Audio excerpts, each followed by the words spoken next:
Welcome back and Happy New Year. Welcome to the January edition of walking through the book of Mark. We ended last week with, prematurely actually, because we ran out of time. We were having a good time. But we didn't quite finish and get Jesus, Peter, James, and John off the mountain. Elijah and Moses have already disappeared. So I'm just going to read verses 9, 10, I'm going to write 9 through 13.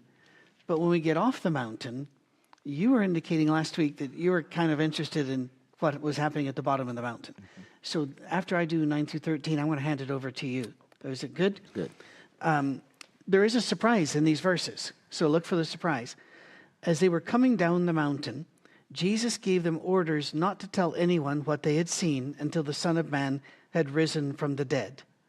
They kept the matter to themselves, discussing what rising from the dead meant. Boom, stop right there. This is a bit of a shock to a lot of folk, that the people in the Hebrew scriptures all the way up to Jesus' time did not have a really well-developed concept of what happens after death. Now, he's an agnostic, borderline atheist, but Bart Ehrman has a book, Heaven and Hell, A History, which is very much worth reading. He doesn't allow his prejudices to do you any damage in there. And it talks about, and it shows how people were wrestling about what next, what happens. And by far, the Greeks, Mesopotamians and the like, believed it was a place of dark wondering and sadness for everybody. So death was to be feared. Death was an awful thing.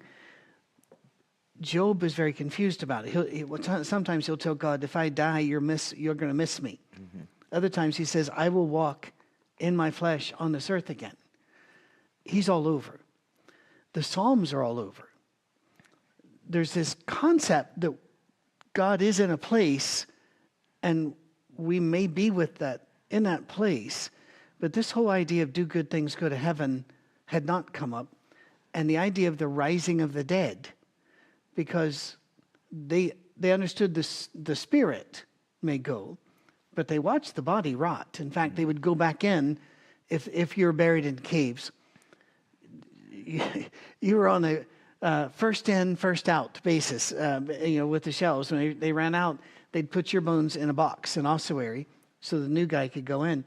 They could see it. What this rising from the dead means. By the way, I still get that.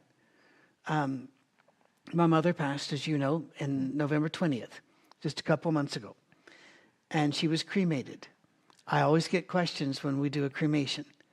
Well, how is God going to raise him from the dead? Atoms are neither created nor destroyed. All of her atoms are out there. God can put her back together, if that's what he wants to do.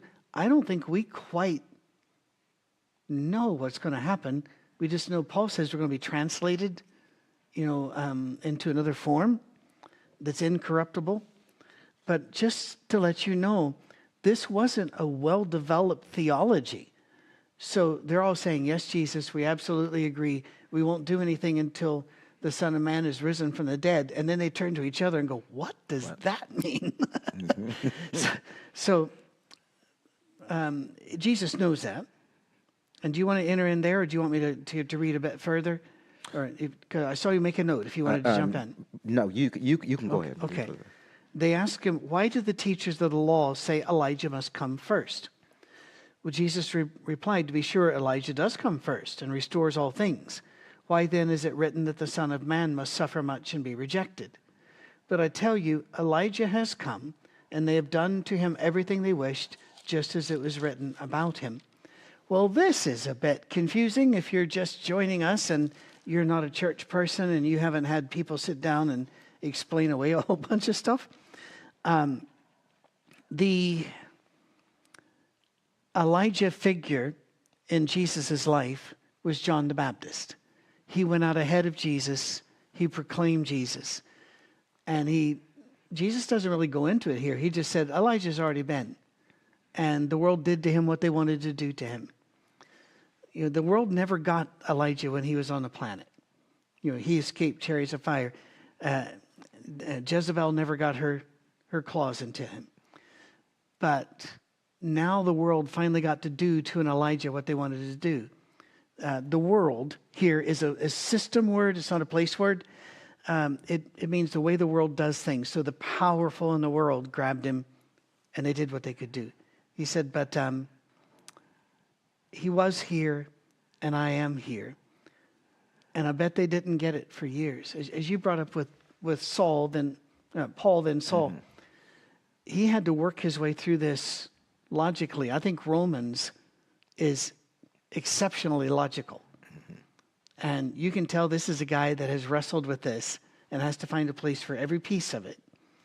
Well, they're not ready for some of this. But I'm going to leave it there because then they're going to come off the mountain. So I want you to take it from there about any of this that we've done, but then to lead us into what has been occurring at the bottom of the mountain.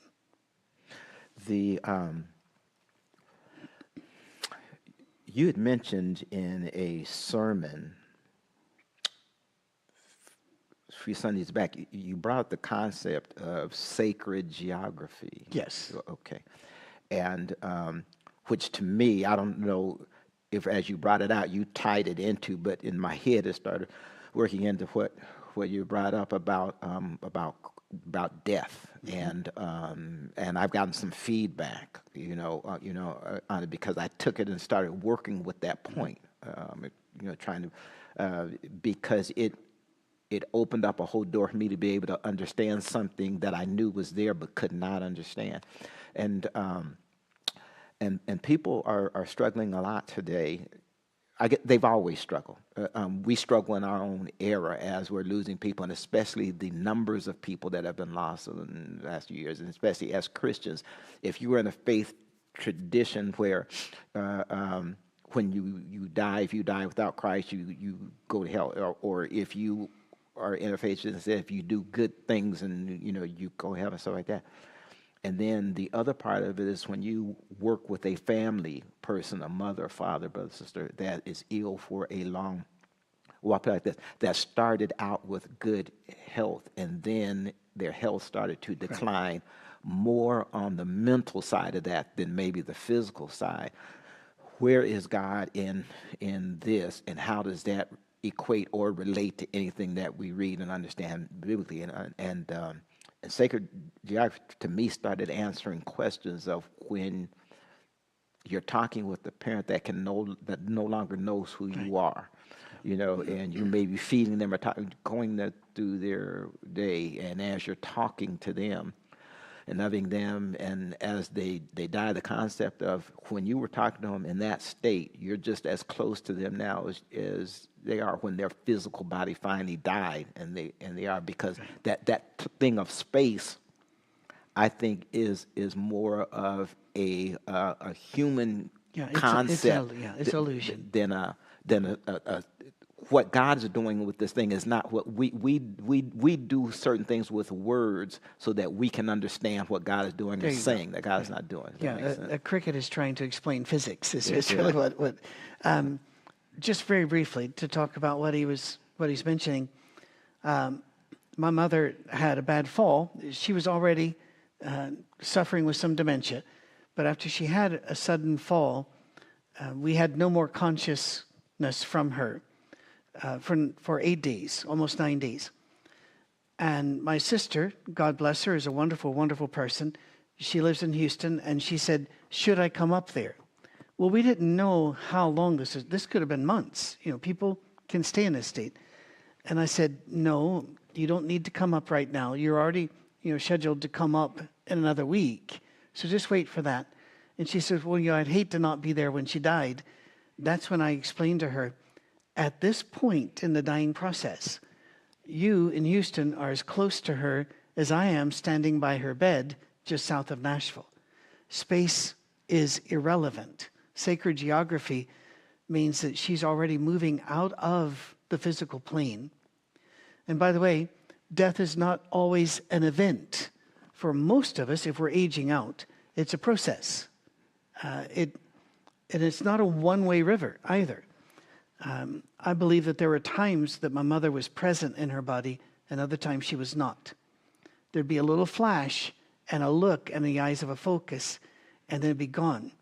It might be gone for 2 days, might be gone for 3 days. And then all of a sudden, the Friday before she died on a Sunday morning, she actually rallied a little bit, looked across the room, focused on me and smiled for the first time in over a week. And then it went away and she laid back down. Who knows how many journeys we make and where? And so that's what I meant by sacred geography. So just to fill them in. Yeah. And it is, and in the text as we kind of wind this chunk of it out, Elijah was so important because of his role in the prophets that set up the coming of Christ, and those that were Hebrew, in culture and everything else, they looked at him as the Savior. They believed that that Elijah, this had to be him, and he's gone now. And so obviously they're going to struggle with somebody coming behind him, but then Christ just, talks about Elijah is going to come. How can he be when he's gone? Well, now we can understand some of the Jewish, Christian, humanistic thinking and challenges that go on, because we're not allowed to stir this pot and have the kind of dialogues that would be essential to help move us off points and stuff.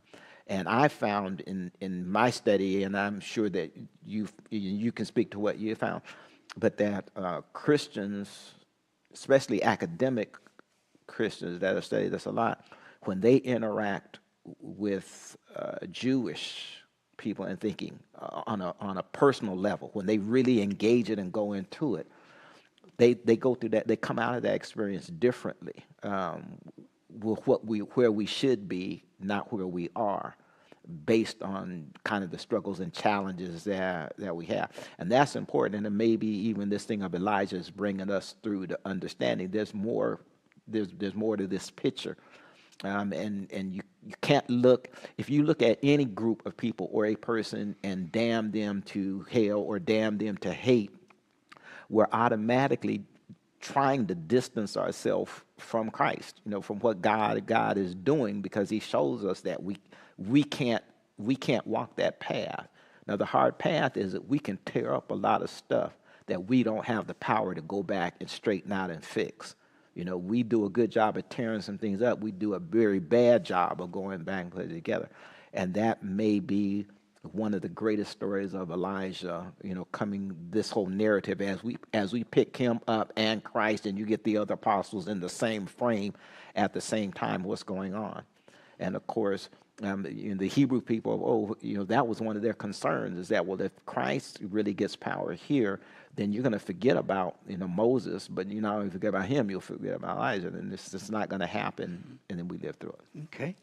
Now I don't think we're going to get through this next story in our time today. We've got just over 21 minutes left, but we need to see what's happening at the bottom of the mountain. If you'd like to start reading at 14 and go as far as you want to. Okay.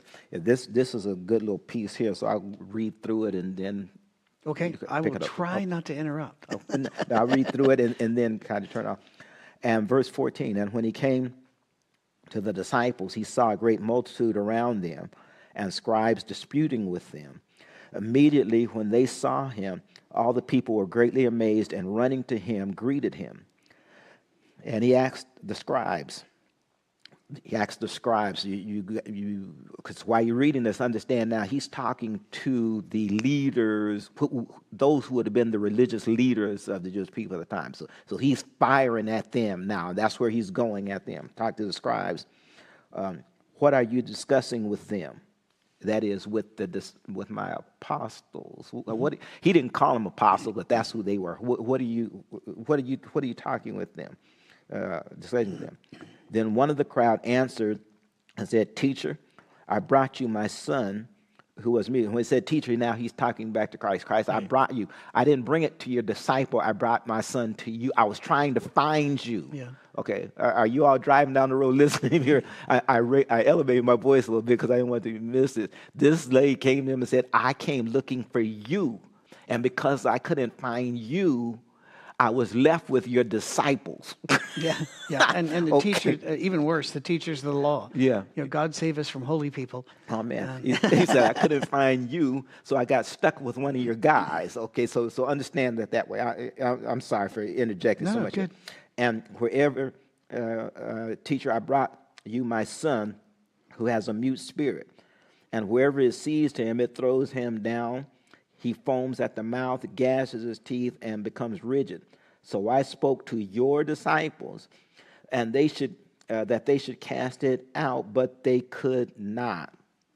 He answered him and said, O faithless generation, how long shall I be with you?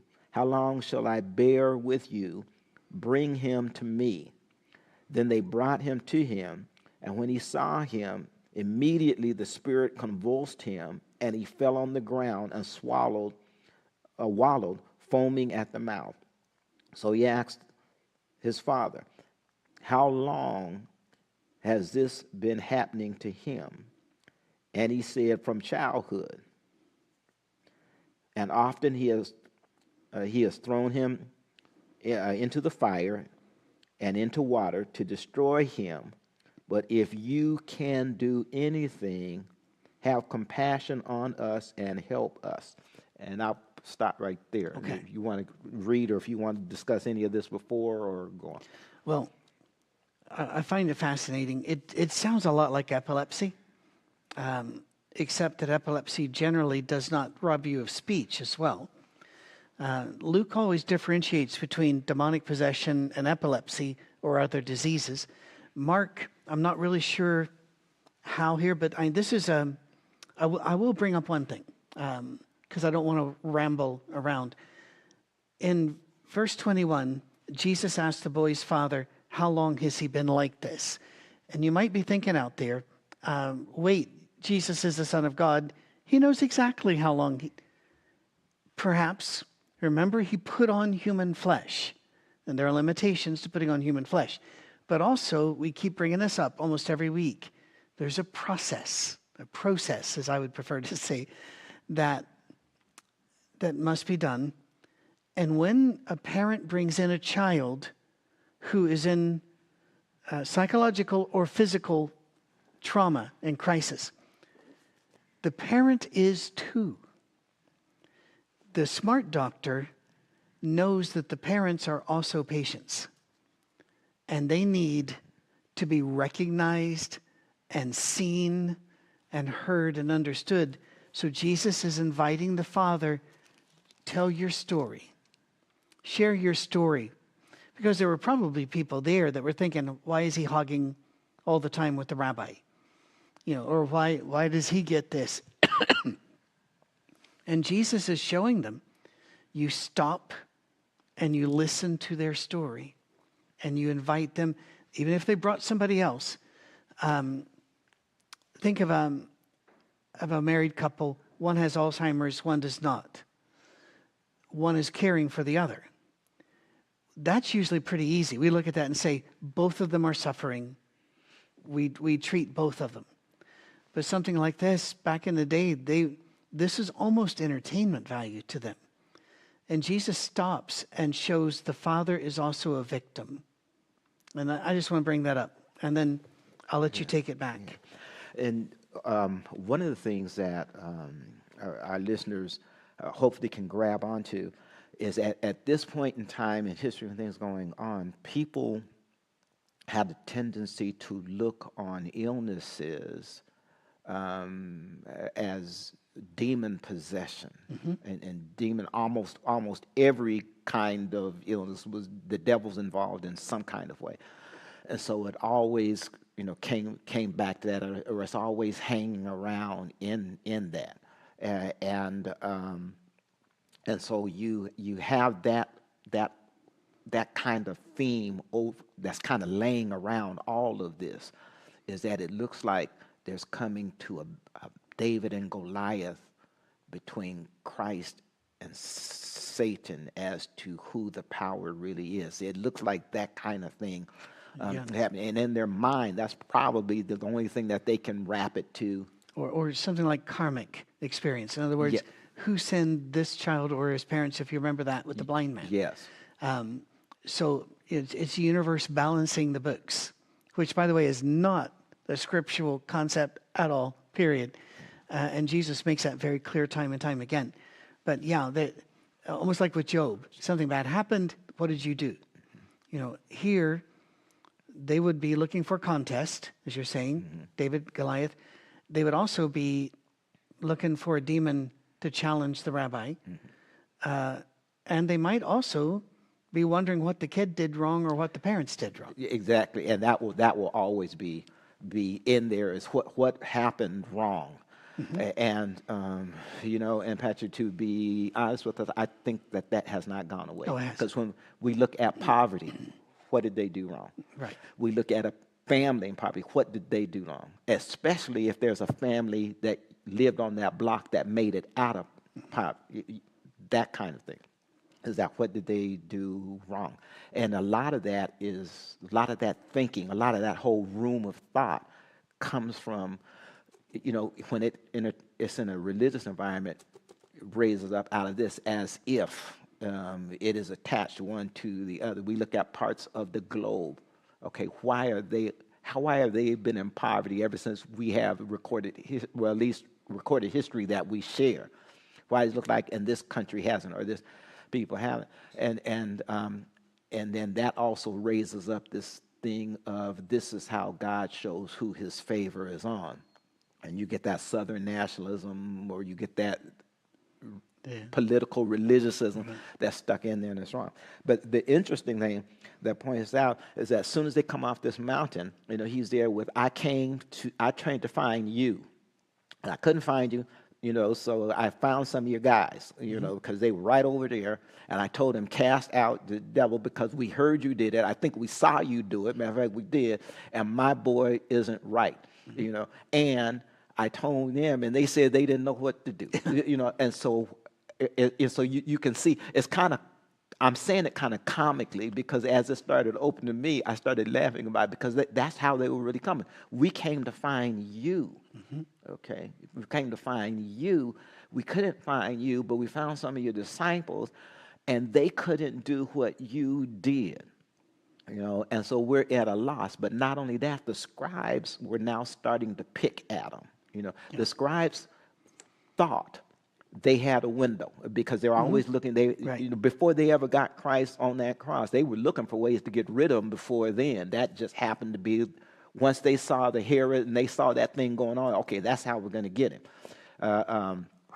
And with all of that being said, here the scribes are starting to think, well, wait a minute, you know, this is maybe how we can separate ourselves. We can keep our power, but separate ourselves from, you know, from Christ, what he's doing. And so you start having now a turmoil within religion, within this Christian, Judeo-Christian would still be, you starting, because Christianity hadn't really taken off on it. But that's, we all know that's where it's coming, and we all know Judaism opened that door. Well, now they're starting to sense that, and that is important. And the scribes are starting, you know, to, well, you know, that's a battle. And we probably, the world will probably face that battle till we're going. The scribes, or whoever is trying to voice, we're doing this for God. You know, you remember the Blues, the Blues Brothers, yeah. Oh man, On a Mission from God. Yeah, if you haven't seen that movie, you want to see that. John Belushi, I think, and Dan Aykroyd. They were trying to save that I think it was a youth a house or something, and we're on a mission from God, and we got to get there to raise that money. Some people believe that their faith is a faith that is on it. Their faith, their understanding of this faith is a mission from God, you know, to obliviate everything in this whole sphere and to save and to resurrect what God started, as if God needed that one thing to do his bidding. And it's not like that. If God needs us to defend him, we're in a world of hurt. Yeah, We, yeah. we, we are in a world of hurt. And he doesn't. God is gracious in the fact that he brings us through.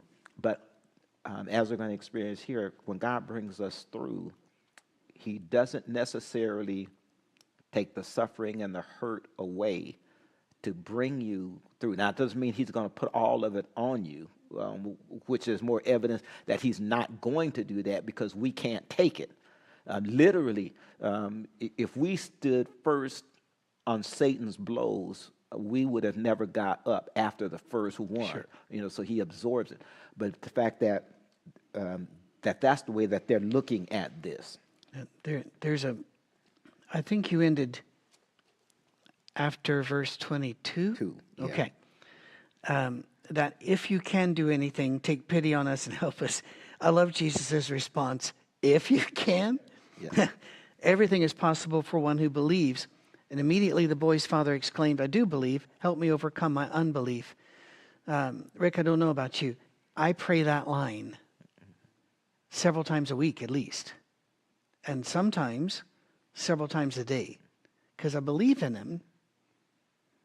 But I'm not sure what he's going to do or if he's going to do it. Or we have a hard time trusting God. No matter his track record with us. I've been blessed in so many ways that if I were to try to literally count my blessings, I couldn't do it. And yet it's always like, well, maybe he won't this time. And not a prosperity gospel thing here. We're not talking anything like that. I do want to say verse 23 has been weaponized against some people. I have pain. There are nerves in the face, or big name for it, that are inflamed. And like this morning, a migraine woke me up at 4:00. And yet, we're here, we're doing all right. I understand that, but I had that back when I was 19 and 20 as well. Not as bad back then, but it's pretty bad. And it could be some debilitating. And I was working in an office while going to university. And a couple of men would come over and say, if you would just go to our church, we have healing services. And if you just believed and you would come to our church, you wouldn't have this pain anymore. Well, I didn't go because I already had a brain and I already saw a problem with this. But so many people are walking around being told the reason they're going through hell of any kind is because they didn't have enough faith. And that's not what he's doing. Remember when I talked about, I know you do, remember when I talked about death is more of a process than an event for most of us. So is healing. Everything is possible for him who believes doesn't mean it's possible right now the way you want it. It means you keep believing and keep working with God and everything's possible. Well, this guy's going to get an event, which is brilliant. But I just wanted to bring that up. Don't weaponize verse 23. I had a man once, when we talked about the pain we'd experienced in a mission trip, a guy in the church, in the class where we were showing it, raised his hand a little bit, and he said, well, you must have been doing it wrong, because if you follow God, you're supposed to be blessed. And I looked at him and I said, what happened to all of the apostles? Every one of them, except for John, died a horrific death. What'd they do wrong? He could not get that out of his head. But Jesus even told us back, Sermon on the Mount, if we follow him, we're going to be thrown in prison, we're going to be beaten, yeah. So I'm throwing all that out there because these two verses, I go back to them again and again and again, because sometimes I'm going to confess something to you, Rick. It's in front of all these people, but they won't tell anybody. There are times that my prayers, even though they don't use the words, still sound like, if you can. So as you brought up a few times about the apostles, I think this is a lesson we're always going to have to learn again and again and again. So I do believe help me overcome my unbelief is just going to be a part of my prayer. It's a part of the human equation of life. Part of Paul's struggle, as Paul, oh wretched man that I am. I find within me, a law, but then I also find I can't do it. Perfect illustration. And that's part of the struggle of a Christian. And by Christian, I don't mean a person who just goes. I'm talking about a person who has some cognitive understanding that I'm trying to follow the Lord here. I have faith in the Lord. I have faith in my word order. Is the problem that these things keep coming up, in life, especially when you feel you've gotten past a certain kind of thing, whatever that is, and 3 years later it shows up again. You say, man, and that's life. But it's designed. Part of its design is to bring us to realize that your authority, your faith, your resolution is in Christ. It's not in yourself. It's in Christ, and continue, to work through it, and which is a neat thing to have because then, as I go through a struggle, as I get involved or do something that whatever it is, you don't beat yourself up to the point where you're no good for God to use you. Exactly. That's when you cry out, to the Lord. This is where I'm getting to, Lord. Don't you hear me? Don't you feel my heart? Can't you sense that? And it's in that struggle, in those struggles, is where you move forward. And it may be by just micro movements forward, but you move forward. And then when you see a digression, when you fall back, you realize, okay, I gotta focus on this. But the reality of it is that in a sense, you see certain things getting stronger. In other words, I may be able to talk about some of these faults in a way that you can understand this, that, and then it helps you to go forward. So we help each other by these testimonies, and part of that struggle, that comes up is that. You'll need to hook that back up. I get you. When Jesus saw that a crowd was running to the scene, he rebuked the impure spirit. You deaf and mute spirit, he said, I command you, come out of him and never enter him again.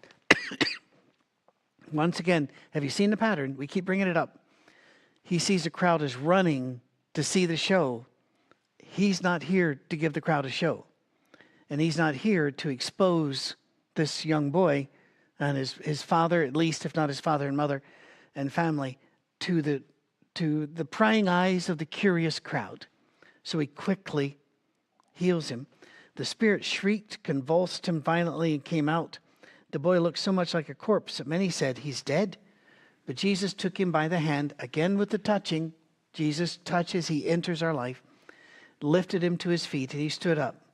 After Jesus had gone indoors, his disciples asked him privately, why couldn't we drive it out? He replied, this kind can only come out by prayer. Other tellings of the story add, and fasting. But my focus here, and just because you had a mic incident, you don't have to let me take over. I think we only got about a minute left. This kind. I think we need to understand that not all demons are equal. And some of them will flee if you just say, not today, Satan. But then there are others that we have to wrestle with. When the Bible says, resist the devil and he will flee from you, it is using a term that was used in wrestling events of the time that were often wrestling unto death. So not all demons are easy to get rid of. And let's say that I had a lifetime issue with tobacco. Smoked.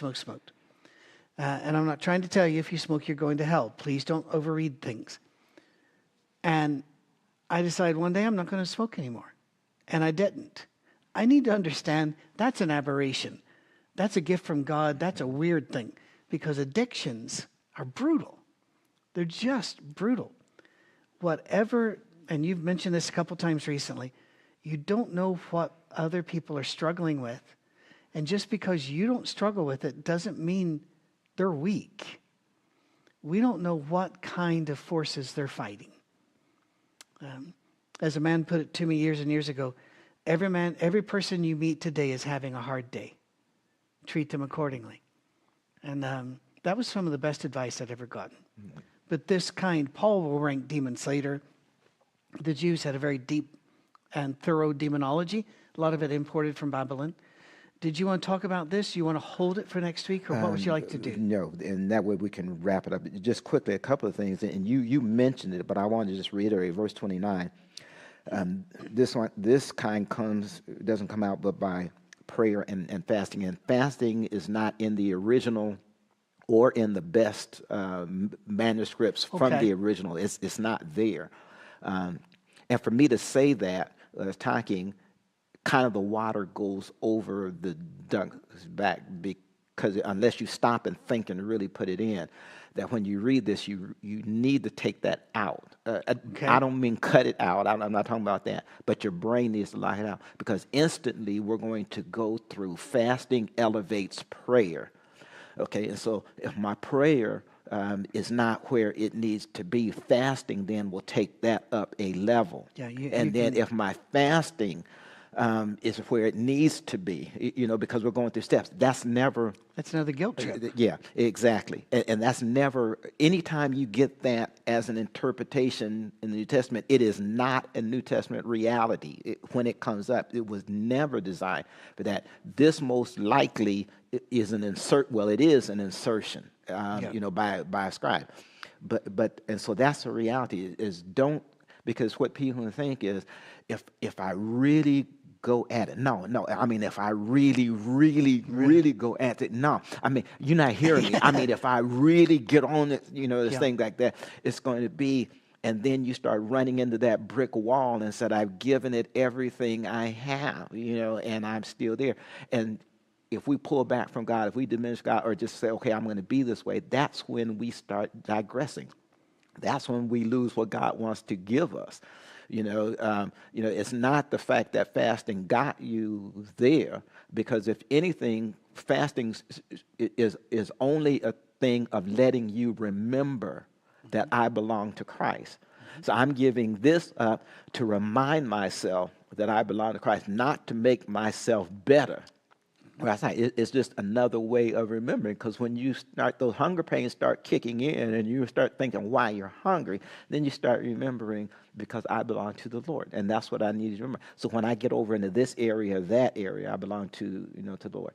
And then the kind of the other part of this last part of the narrative, if you can believe, all things are possible to him who believes. It isn't a level of faith, of different levels of faith, because a child's faith, the faith is faith, but it's the believing there is not believing that God can just fix this thing, but it's believing in God who is God himself. There you go. I believe, because this is what Satan was trying to dislodge them from, was belief in Christ. Because you realize I cannot win that battle, but I can pull them away from it. And so it's not that my faith is better. And so I think this kind of got opened up in a lesson or two back, is that just because you have not had the benefit of 6 or 7 or 8 years of just theological understanding, training, whoever it is that's listening to us now, don't think that you're any worse. That or you're worse off than somebody, or that's why you're not where this person. It is because when God is in you, he's in you. He's going to bring you on the journey. It depends more on your ability to lay yourself before the Lord, and that's just like any other challenge that we come across. When I realize I'm up against a challenge and I'm the problem, that Rick's got to decrease, and I've got to let it go. And then as soon as we get there, Satan's going to lay into us. Why are you letting this person push you around? We talked about that thing. Why are you letting this person do this to you? Why are you letting this? Why did this person get this raise? And if you have walked away from those employers and not granted this, that, and the other, you would have that too. Why do that? Well, and again, we're over time, but I will say, I'm right with you. If you don't watch out, the devil will use this stuff against you. You must not believe enough. That's why you're still in pain. You must not have prayed enough. That's why you must not have fasted enough. But when it comes to fasting, I always tell people, I can remember when Bobby Sands, an IRA prisoner in one of the worst prisons in Northern Ireland, decided to fast and go on a complete hunger strike to force the British government to change their positions. Well, he fasted until he died. Didn't work. Some reforms came later. I sometimes feel like people are fasting to try to force God or put God to the test. Now, fasting is a good thing, and maybe we'll do a class about that. But it's there to teach us how to say no. In the book of Isaiah, it says true fasting is paying your employees well and treating people kindly. So it's more complicated. But if you're struggling right now with pain, loneliness, depression, any of that, you need to understand it isn't because you didn't pray right.